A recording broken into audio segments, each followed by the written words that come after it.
प्रकरणामध्ये सातत्याने धनंजय मुंडे मंत्री असताना मग ही जी चौकशी ती निष्पक्ष होईल का? नाही, एक तर वाल्मिक कराड हा मुंडेंच्या कंपन्यामध्ये पार्टनर आहे, तो शेअर होल्डर आहे, अधिकृत डायरेक्टर आहे आणि त्याचा सूत्रधारच मुळात हा वाल्मिक कराड आहे आणि यांचे धागेदोरे सर्व चौकशी केली की मंत्र्यापर्यंत जाते। त्यासाठी मंत्री म्हणून त्यांना त्या पदावर राहून हे निष्पक्ष होणार नाही चौकशी, आणि यासाठी त्याला मंत्रिमंडळाच्या बाहेर काढलं पाहिजे आणि मग ही सर्व प्रकारची चौकशी केली पाहिजे। यामध्ये न्यायाधीशाच्या माध्यमातून चौकशी होणं अपेक्षित आहे। बाकी काय ते CID BID चौकशीला खूप वेळ जातो, त्यातून फार काही आता अनेक CID चौकशी आतापर्यंत एवढ्याच CID चौकशी पेंडिंग आहे, त्याची फलश्रुती काही नाही आहे। त्यामुळे आमचं स्पष्ट सरकारकडे मागणी आहे, शासनाकडे, की देवेंद्रजींनी या संदर्भात आमच्या धनंजयला बाजूला करावं आणि निष्पक्ष चौकशी करावी। दूध का दूध पाणी का पाणी तुम्हाला लगेच दिसतील रिझल्ट, कारण जो सहकारी आहे त्यांच्या कंपन्यामध्ये, त्यांच्या धनंजयंच्या मिसेसच्या कंपन्यामध्ये भागीदारी आहे, अशा व्यक्तीची चौकशी सत्तेवर असणारी व्यक्ती कशी करू शकते? त्यामुळे निष्पक्ष चौकशी होणे कठीण आहे, बाजूलाच सारा आणि चौकशी होऊ द्या। छगन भुजबळ नाराज आहेत, त्यात ते CM फडणवीस यांना भेटणार आहेत। नाही, आता ते कुठे जातील, पण मला असं वाटतं की OBC म्हणून त्यांच्यावर अन्याय झाला हे तेवढंच खरं आहे, कारण त्यांची मतं भरपूर घेतली, महायुतीने घेतली, केवळ भाजपने घेतली असा माझा आरोप नाही। तिघांनी त्यांना वापरलं आणि सत्ता आली की बाजूला केलं हे दिसते। त्यामुळे त्यांना नवा पर्याय ते शोधत असतील, त्यांना आमच्या शुभेच्छा आहेत, परंतु तो निर्णय काय घेतात त्यावरही या देशातील किंवा आपल्या राज्यातील OBC समाज ठरवेल। पण एक नक्की सांगितलं पाहिजे की भुजबळांनी जी भूमिका घ्यायची ती भूमिका पद आणि सत्तेसाठी न घेता आता OBC चळवळीसाठी घ्यावी। त्यांच्यासोबत आम्ही राहू आणि लढायला सिद्ध राहू अशी आमची त्यांच्याकडे विनंती आहे। खाते वाटपाला तर उशीर झाला, आता पालकमंत्रीपदासाठी रस्सीखेच सुरू झालेले तीन पक्षांमध्ये। नाही, हे आता पूर्वी हुतुतू होता ना, आता हुतुतूचा खेळ सुरू आहे। एकाचा पोट भरला की लगेच त्याला, म्हणजे आऊट झाला की दुसऱ्याला उठवतात। ते मी मागच्या वेळेसही म्हणालो, तुम्ही त्या पलीकडे जाऊन सांगतो की मराठी माणूस महाराष्ट्रामध्ये ज्या पद्धतीनं हल्ले होत आहेत, त्यांचा अपमान होतो आहे, त्यांना जीव मारण्याचे प्रकरण होत आहे, जीवानिशी मारण्याचे प्रकरण होत आहे, मराठी माणसाला ठोकून काढलं जात आहे। कारण ह्याचं कारणच आहे की सरकार त्यांचं आहे, मराठी माणसाचं सरकार नाही आहे। त्यांना वाटतं की सरकार आमचं आहे परप्रांतीयांना, त्यामुळे त्यांचा विश्वास दुणावला आहे, वाढला आहे आणि त्या विश्वासापोटी ते वाटेल ते करायला मोकळे आहेत। उद्या घरात घुसून मारणं सुरू आहे, घरातमध्ये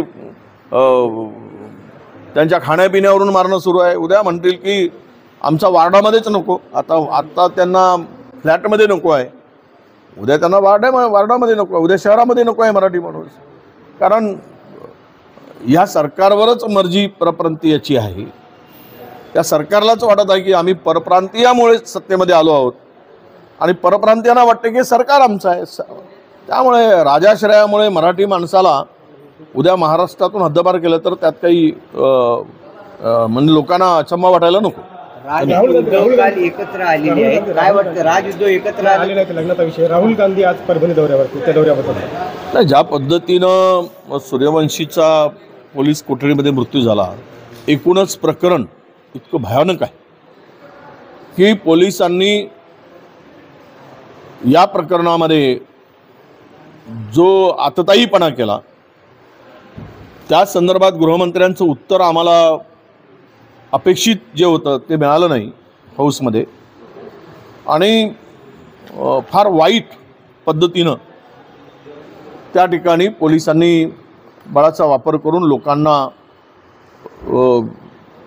जीव जाईस्तवर लहान मुलापासून महिलापर्यंत बदडून काढण्याचं काम केलं, जखमी केलं आहे, उचलून त्या कोम्बिंग ऑपरेशनच्या नावाखाली ते कितीही म्हणू देत कोम्बिंग ऑपरेशन झालं नाही.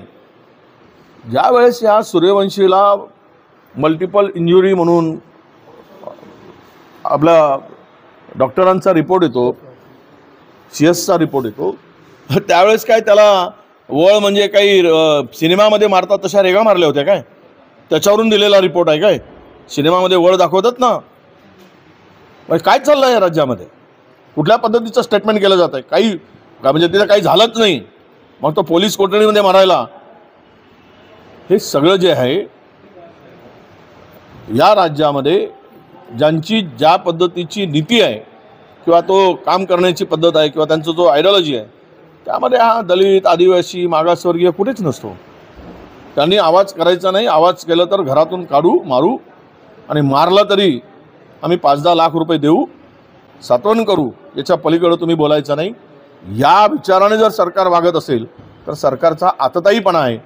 सरकारची ही मानसिकता मला वाटतं की विकृत आहे, असा माझा स्पष्ट आरोप आहे. आणि यामुळं राहुलजी उद्या तिथे भेटून त्या कुटुंबाचं सात्वन केल्यानंतर पुढची या संदर्भात सरकारच्या भूमिकेच्या संदर्भात आणि जे पोलिसांनी केलेलं जे काही तिकडे लोकांना ज्या पद्धतीनं लोकांना मारहाण केली, तर यावर आमचं पुढची दिशा आम्ही ठरवणार. शेवटचा प्रश्न आहे, राहुल गांधीचा जो आजचा दौरा आहे परभणीचा, तर त्यावरती टीका करताना बावनकुळे असं म्हणाले की नौटंकी आहे राहुल गांधींची. आता असं आहे, सत्तेची गरमी, सत्तेची उर्मी, तोंडातून वाटेल ते बडबड करायला लागतं. माणूस जिंकला की उर्मट होतो, हा त्याचा परिणाम आहे.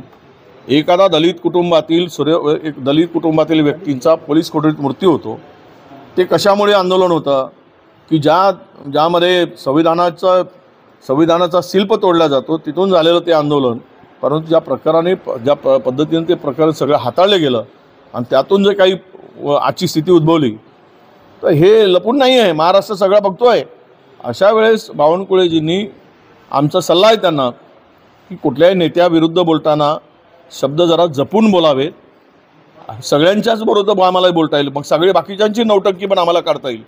पण ते न करता आपण जर एखादी घटना होते आहे त्या ठिकाणी जातात. आता अशी 100 उदाहरण देता येईल की जिथे मारहाण झाली आणि बावनकुळेजी पोहोचले, देवेंद्रजी पोहोचले.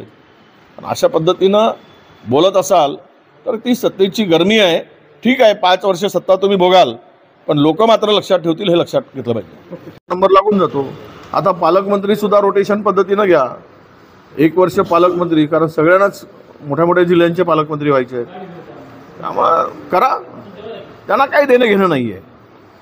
हे लुटारू आहे.